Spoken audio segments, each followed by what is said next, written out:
If we rewind to the not-so-distant 1970s and 1980s, it was the most prosperous era for Hong Kong's economy. It was Asia's hub for finance, commerce, and trade, a captivating metropolis. 2019 marked a turning point for Hong Kong's economy. The anti-extradition bill protests led to a harsh crackdown by the Hong Kong government following the CCP's directives, and the Hong Kong economy seemed to rapidly decline. Then came 3 years of pandemic lockdowns, followed by the imposition of the national security law. Disillusioned Hong Kong residents have been immigrating since the anti-extradition bill protests, with 230,000 people leaving in the past 3 years, mostly from the elite class, taking billions of Hong Kong dollars with them. This is Tsim Sha Tsui, Hong Kong.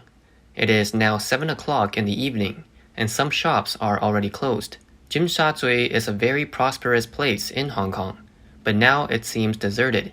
In today's Hong Kong, this situation is not a one-off. It is a significant development characterized by the noticeable decline in activity on many downtown streets, which is now less bustling and have far fewer crowds. Shops are rarely visited by customers. They have even closed down, being cleared and sublet, leaving a deserted and desolate appearance. The former Pearl of the Orient is ridiculed by many Chinese as a district in Shenzhen. This former Asian financial center is now ridiculed as the Asian financial heritage. This former Asian commercial center can now only rely on the fact that Hong Kong is colorful at night to support the facade.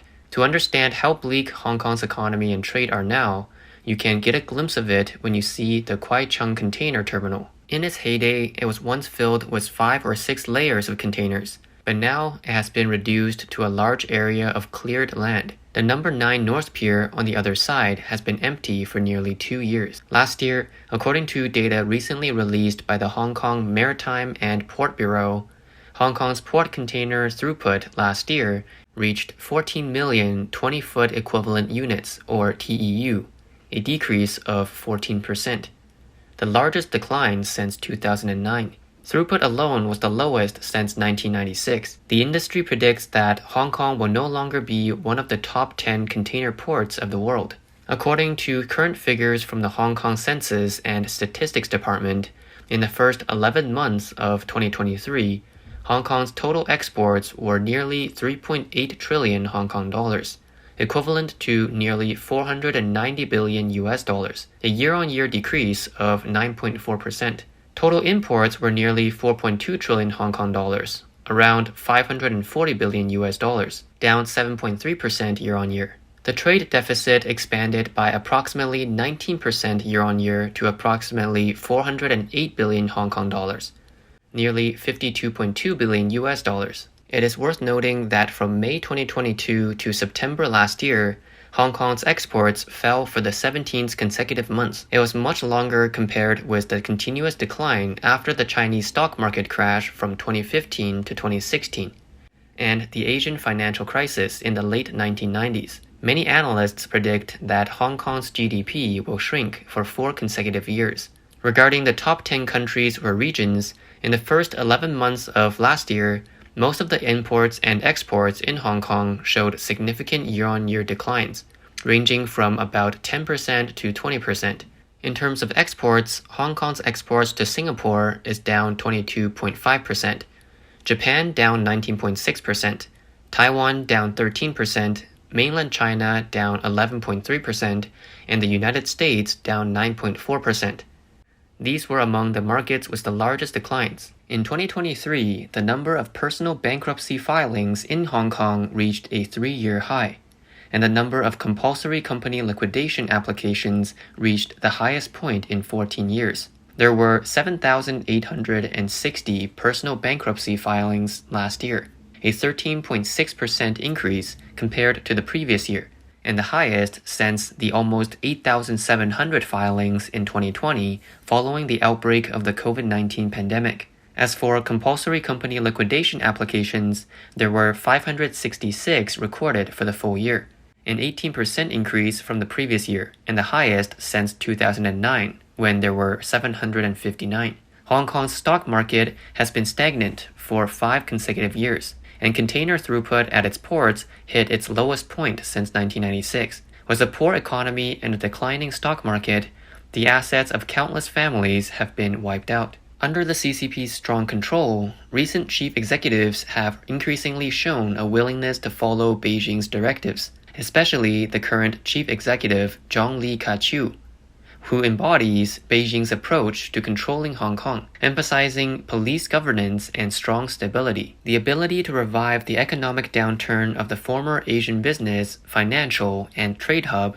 seems unimportant to the CCP in the face of Western disinvestment, market contraction, and worrisome economic prospects. The CCP's promise to govern Hong Kong as one country, two systems is essentially defunct, and the future of Hong Kong's economy is bleak. In contrast, facing pressure from the CCP, Taiwan's economy has risen to the challenge. During President Tsai Ing-wen's 8-year term, cross-strait political tensions continue to escalate.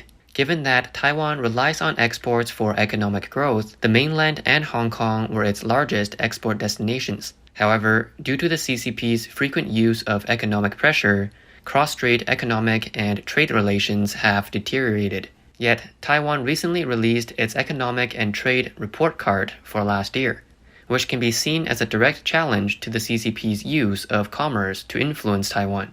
According to figures released by the Taiwan Ministry of Finance earlier this month, although Taiwan's total exports in 2023 were approximately $432.5 billion, a 9.8% decrease from the record high of approximately $479.4 billion in 2022, it still remained the third highest in history. Furthermore, the overall trade surplus reached approximately $80.6 billion last year, the highest ever, and an almost 57% year-on-year increase. This follows 3 consecutive years of maintaining a level of over $40 billion since the sharp increase in exports in 2021. The CCP has maintained economic pressure on Taiwan. In August 2022, when then Speaker of the U.S. House of Representatives Nancy Pelosi visited Taiwan, the CCP imposed a series of economic sanctions on Taiwan's fisheries, agriculture, and food products. Taiwan saw this as economic coercion, including suspending imports of Taiwanese citrus and seafood, as well as over 2,000 products related to over 100 food enterprises, including health supplements, tea, biscuits, and more. However, remarkably, despite the CCP's economic pressure and the ongoing COVID-19 pandemic for 3 years, Taiwan has remained the only economy with counter-cyclical growth, achieving an impressive status as first in Asia. Furthermore, after conducting an 8-month investigation into trade barriers with Taiwan, the CCP has continued to exert pressure during the Taiwan election season by announcing the suspension of tariff reductions on 12 petrochemical products under the Economic Cooperation Framework Agreement, or ECFA, starting from January 2024. However, Ross Feingold, a political risk management consultant, believes that the actual impact may be limited. Feingold said that the message the CCP wants to send is that they have this bargaining chip in their hands, but the sanctioned products they have chosen are actually not large in scale. Recently, the CCP stated that it's studying to expand the scope of suspending ECFA. Now that Lai Ching-te of the DPP has won the election, the CCP is expected to impose more severe pressure on Taiwan. However, even if it strengthens the unification of Taiwan through business, Taiwan will not be afraid and will not compromise, with the ability to seize autonomy and open up a wider market. Feingold remarked that for the past 8 years, cross-strait relations have been the same, and if there is really no way to communicate with the mainland, then so be it. The attitude of the Taiwan government is that we will deepen our relationships with other countries, including the US, Japan, Europe, and other Western countries. In recent years, the Tsai Ing-wen government has actively pursued an international strategy, making significant progress in trade negotiations with Western countries such as the US, Canada, the UK, and Europe. As a result, Taiwan's market structure has gradually reduced its dependence on the CCP. Shi Qianyu, associate researcher at Taiwan's Institute of National Security and Defense Research, also believes that even Taiwan's people and small and medium-sized enterprises have grown accustomed to the CCP's attempts at economic manipulation. Taiwan understands the need to adapt and has the ability to respond flexibly, maintaining its autonomy and freedom to choose. in order to diversify risks and increase sources of income. This approach is not about blindly capitulating, and it achieves the opposite effect of what the CCP desires. Small and medium-sized enterprises are entirely influenced by mainland China's policies. If they find it unprofitable, they will turn to other places in Southeast Asia. Because mainland China's policies have not been very attractive or profitable for these investors in recent years, they have shifted their investments elsewhere. This is related to the development of China's own economic policies, which China should reflect on. In fact, the Taiwan government has not actively led these small and medium-sized enterprises to invest or do business in China. Taiwan has adeptly handled the repeated economic coercion attempts by the CCP, fostering rapid internationalization of its economy. This has resulted in a significant trade surplus with the US and ASEAN, reducing reliance on exports and investments in mainland China and Hong Kong. Taiwan's government recently announced that exports to the US increased by 1.6% last year, reaching over $76 billion, accounting for 18% of total exports and making it Taiwan's second largest export market. Additionally, exports to Europe increased by 2.9%, reaching $42.3 billion. In contrast, Taiwan's exports to mainland China and Hong Kong totaled approximately $15.2 billion, experiencing a sharp annual decline of about 18%, which is twice the overall export decline rate. The trade surplus with China and Hong Kong also dropped significantly by about 24.5% to a 4-year low of $80.5 billion. The overall share of Taiwan's exports to mainland China and Hong Kong decreased from the highest point of 44% in 2020 to 35%. It's worth noting that Taiwan's trade surpluses with the US and ASEAN in 2023 both reached about $35 billion, reaching record highs. These figures are quite close to the trade surplus with mainland China and Hong Kong, which is $80.6 billion at a 4-year low.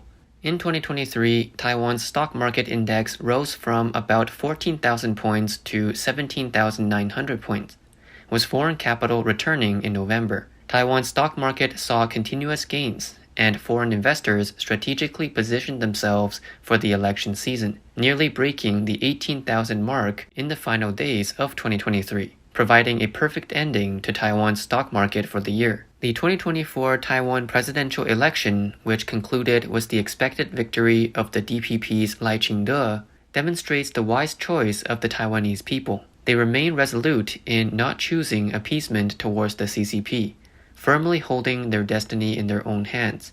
It is Taiwan's unwavering stance that has allowed it to achieve the position of having the highest per capita GDP in East Asia. In contrast, Hong Kong, obedient to the CCP's orders, has increasingly integrated into the Hong Kong Greater Bay Area and the Belt and Road markets in recent years. Mainland China is Hong Kong's largest trading partner, accounting for nearly 50% of its trade. However, this integration has not necessarily led to trade growth. Taiwan, with its independent path and increasing international standing, has seen its economy steadily rise. In contrast, Hong Kong's rapid assimilation to the mainland following Beijing's directives has resulted in a significant withdrawal of capital from important Western economies, narrowing its external markets. This self-inflicted narrowing of options has transformed Hong Kong from a vibrant cosmopolitan hub into a city hardly distinguishable from mainland China, with stifled cultural expression due to CCP censorship. Some observers have likened Hong Kong to a koala clinging to a tree named China. While Hong Kong used to be an international metropolis with diverse economic sources, it now lacks the capacity to face the changing world and challenges. This is seen as Hong Kong's most significant crisis. Foreign investment in Taiwan and Hong Kong show sharp contrast. Hong Kong had the worst performance in global markets last year, with both trading volume and IPO listings hitting multi-year lows. The market capitalization of the Hong Kong Stock Exchange evaporated by at least $14 billion. The Hang Seng Index fell by over 15% for the full year of 2023, and in January this year, it repeatedly dipped below 15,500 points, lower than the level at the time of the 1997 handover of Hong Kong back to Chinese rule. In contrast, Taiwan's stock market saw an increase of over 25% last year, second only to the Japanese stock market, making it the top-performing Asian stock market in 2023, significantly outperforming Hong Kong. The success or failure of Taiwan and Hong Kong depends on their attitude towards the CCP. One rejects, while the other welcomes with submission, resulting in vastly different outcomes. Taiwan has witnessed the current situation in Hong Kong, which has strengthened its determination in the recent elections. It can be said that President Tsai Ing-wen's second term and the recent election of Lai Ching-te, allowing the Democratic Progressive Party to remain in power for 12 consecutive years, inadvertently owed much to the CCP's assistance. Hong Kong serves as a compelling example, illustrating that believing in the CCP leads to disastrous consequences. If we broaden our perspective beyond Hong Kong and Taiwan, we can see the recent speech by Argentine President Javier Milei. This speech has been censored in mainland China because Javier Milei accurately pointed out the dangers of socialism, which can lead a country's economy into poverty and backwardness. Argentina has experienced a century of painful struggle, giving them the qualifications to tell the world that a country, political system, or society must not follow the path of communist socialism, as it will lead to disaster for the nation and its people. Today, Taiwan still faces geopolitical challenges and threats of war from across the strait. However, as long as the majority of Taiwanese people remain clear-sighted and resolute in rejecting the CCP, they will continue on the path of economic growth. They are walking on the right track. In contrast, Hong Kong, experiencing years of population flight, already had a wave of emigration before the 1997 handover. Voting with their feet, they expressed their lack of trust in Hong Kong's future under CCP control. They turned out to have been right. The Sino-British Joint Declaration signed by China's then-Premier Zhao Ziyang and British Prime Minister Margaret Thatcher in 1984 promised that Hong Kong's existing social, economic system and way of life will remain unchanged for 50 years, with freedoms and judicial independence distinct from mainland China, under the one country, two systems principle. The document was registered with the United Nations in 1985 and formally took effect. However, such a solemn internationally recognized commitment is now dismissed by the CCP as a historical document with no practical significance. The CCP's complete lack of credibility has been repeatedly demonstrated throughout history, and is merely repeating the same tactics in the Hong Kong issue. In the beginning, the CCP promised to keep Hong Kong unchanged for 50 years. Deng Xiaoping made a solemn assurance that one country, two systems would be upheld. But less than halfway into the 50-year period, one country, one system has become a de facto reality. Today, the Pearl of the Orient has dimmed, leaving behind empty skyscrapers, a lonely Victoria Harbor, and hollow slogans. When protests engulfed Hong Kong in 2019, Hong Kongers who chose to stand with the CCP thought they would appease authorities.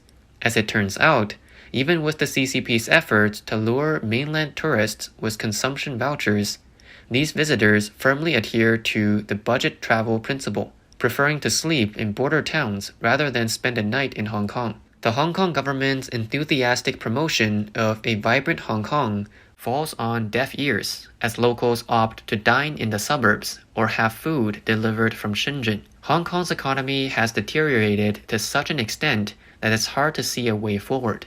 If time could be reversed, would those in Hong Kong who still worship the CCP reflect on their choices after facing so many predicaments?